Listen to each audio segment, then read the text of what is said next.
Thank you, Mr. Chairman, and thank you all to the witnesses appearing today. Secretary O'Brien, it's good to see you again so soon. After our discussion during the recent hearing that Senators Shaheen and Ricketts convened on Black Sea regional security, I also had the opportunity to meet with Penny Pritzker just last week, and just yesterday I sat down with the Ukraine's energy minister as well. All of our conversations focus on how bolstering Ukraine's economy today can give them direct returns in terms of their GDP and also more immediate revenues to get them on a stronger path to self-sustainment, even during an active war. Bottom line, there's still a lot of work to be done, but also a lot of opportunity here, and moving quickly to pass a supplemental support package is necessary to capitalize on that opportunity. I feel that sense of urgency, particularly as we approach the winter months and the anticipated increase in threats to Ukraine's energy sector. They mentioned to me that last year there were 300 direct hits on Ukraine's energy sector, a grid or a power station or something like that, and certainly they anticipate even more drones being massed against their power system. So I want to associate myself with my colleagues, and I also appreciate your testimony, Secretary Pyatt, about the United States leadership and support of Ukraine's energy sector. So I'd love to give you a chance to chat about how important Ukraine is to the region in terms of energy and what it can do going towards the future. I sat down yesterday and talked at length about with their Minister of Energy about SMRs, their leadership role in nuclear, their ability to develop nuclear technology, in particular with American firms like Westinghouse, what Romania is doing with SMRs and all of that. I would love for you to speak to that and how it's important to make these investments now because they can actually contribute towards that energy future, that clean energy future. Thank you, Senator, for the question, and I think you framed it very well. It's important to recognize that Ukraine is not a charity case. In economic and development terms, it's an opportunity. Developing that opportunity depends on restoring a level of peace.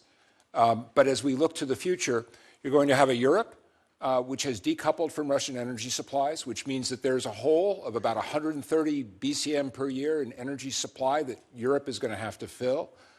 Over the short term, some of that is American LNG, but that's a very expensive option. Ukraine has fantastic resources on wind, on solar, on biomass. It has Europe's second largest civil nuclear industry. It has developed and has demonstrated an extraordinary technological acuity. Just look at how clever Ukrainian soldiers have been in the application of satellites, of drone technology. These are all the skill sets that Ukraine will need to prosper as a member of the European Union. My colleague, Assistant Administrator McKee, referred to the statement which European President von der Leyen delivered today, welcoming the significant progress that Ukraine has made on its reforms, and her and the Commission's determination to move ahead with Ukraine's accession to the European Union. And I would say, as somebody who served as an American ambassador in the EU for 6 years, what Ukraine represents, a demographically young population, a population which is fantastically committed to the values of the European Union. Ukraine is the only place in the world where people have fought and died under the flag of the EU for the values that are represented in the European constitutions.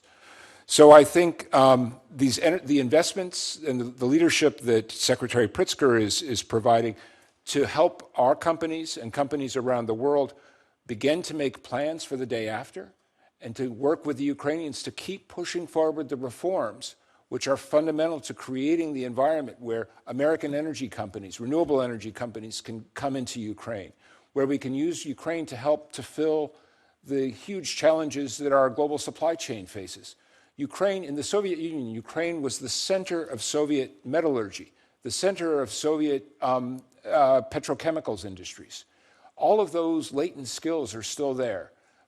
You talked about nuclear. Ukraine has a company in Kharkiv, Turboatom, which is one of the few facilities in all of Europe that has the industrial capacity to produce the large steel enclosures that are part of building modern nuclear reactors.